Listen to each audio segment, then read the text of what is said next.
Welcome to Equals TV, Algebra on the Go.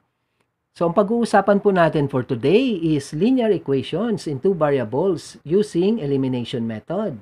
So, ito pong elimination method, i-apply po natin dito sa dalawang equations to find the value of x and y. So, example number 1, equation 1, we have 3x minus 2y is equals to 5. And equation 2, so we have x plus 2y is equals to negative 1. Okay, so kopyahin po natin dito ulit yung dalawang equation.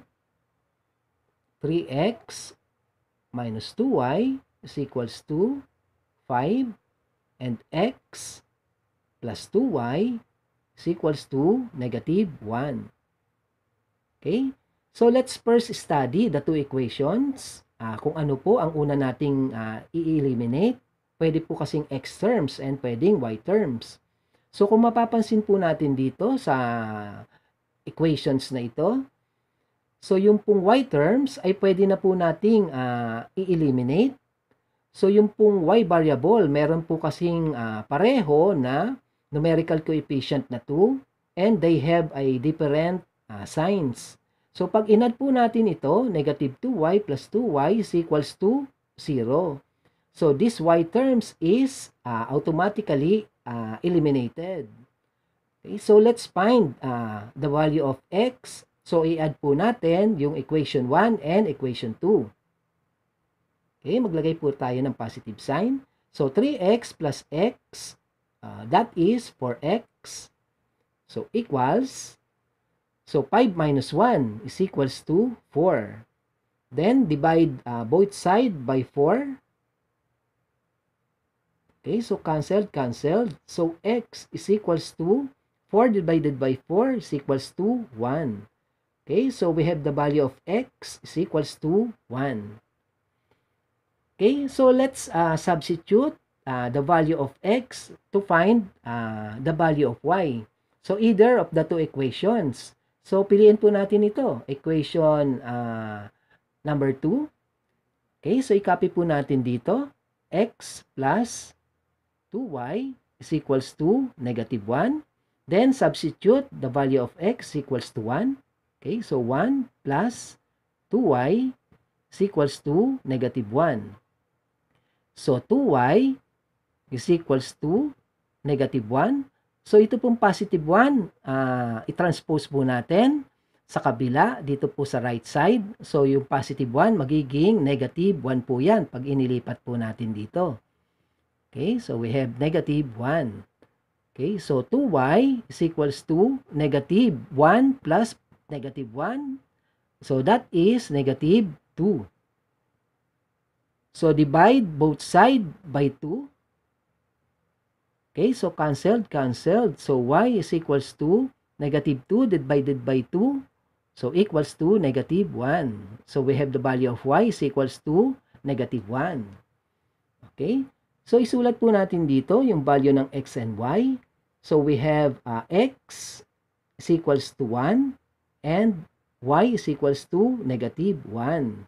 Okay, so understood po ito na ito po yung x, ito po yung y. Okay, so ito na po ang ating sagot. So, para po malaman natin kung tama po yung nakuha nating value ng x and y, so, gawa po tayo ng checking, no? Okay, so let's check. So, pili po tayo sa dalawang equation. So, pwede pong equation 1 and equation 2. So, kunin po natin yung equation 1. So, 3x minus 2y is equals to 5. Then, substitute the value of x and y here. 3 times value of x is 1 minus 2. Then, substitute the value of y, negative 1. Is equals to 5. So, 3 times 1 is 3. So, negative 2 times negative 1 is positive 2 is equals to 5. So, 3 plus 2 is 5 is equals to 5. So, tama po ang ating nakuwang value. X is equals to 1 and y is equals to negative 1. So, example number 2. Equation 1, 2x minus y is equals to 9. And 2, equation 2, We have x plus 3y is equals to 1. Okay, so let's have a copy here of the two equation. So 2x minus y is equals to 9 and x plus 3y is equals to 1. Okay, so let's study first the two equations. So, pipili po tayo kung ano po ang ating uunahing i-eliminate. Pwede pong x terms, no? And y terms. So, pwede po nating unahin ang y terms here. So, mag-multiply po tayo dito. Okay, sa taas ng 3. Okay, so kung magkakaroon po ng 3 dito na i-multiply natin. So, 3 times negative 3y. So, we have negative 3y here. So, meron na po tayong pwedeng i-cancel dito. Katulad po ng ginawa natin kanina sa example number 1. Okay, so, i-multiply po natin both side of the equation, no? Multiplied by 3. So, 3 times 2x is 6x. Then, 3 times negative y. So, we have negative 3y. So, 3 times 9 is 27. So, equals to 27. Then, copy the second equation dito po sa baba. X plus 3y is equals to 1. Okay, so, this is automatically eliminated. Okay, so i-add po natin yung first equation and second equation. Okay, 6x plus x is 7x. Then equals 27 plus 1 is 28. Okay, so i-continue po natin dito. Okay, so divide both side. No? 7x is equals to 28 by 7. Okay, 7. Then canceled. X is equals to 28 divided by 7. So, x is equals to 4. Okay, so we have the value of x is equals to 4. Then, i-substitute po natin yung value ng x equals to 4 dito po sa pwedeng equation number 1 or equation 2. So, i-substitute po natin dito sa equation 1. Okay, so 2x minus y is equals to 9. Then 2. Okay, substitute the value of x for minus y is equals to 9. 2 times 4.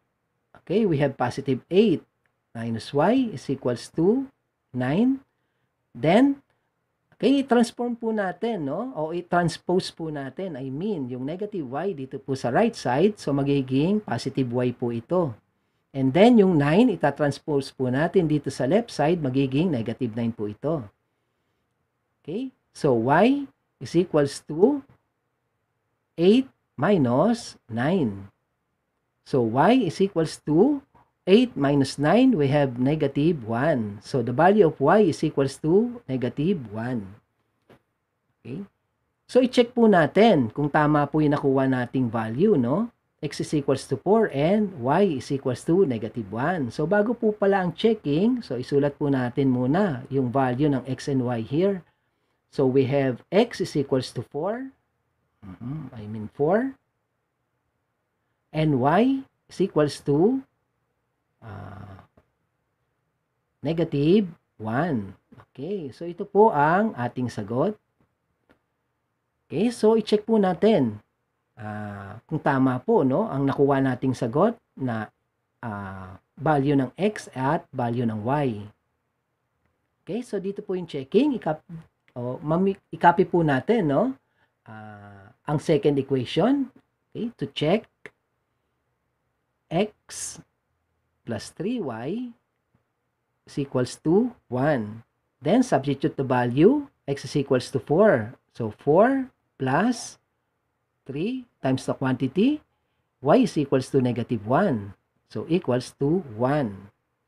Okay, so 4. So, positive 3 times negative 1, we have negative 3 is equals to 1. Okay, so 4 minus 3 is equals to 1. Okay, so 1 is equals to 1. Okay, so tama po. Okay, yung value nakuha natin na x is equals to 4 and y is equals to negative 1. So marami pong salamat sa kanilang panonood and don't forget to like and subscribe.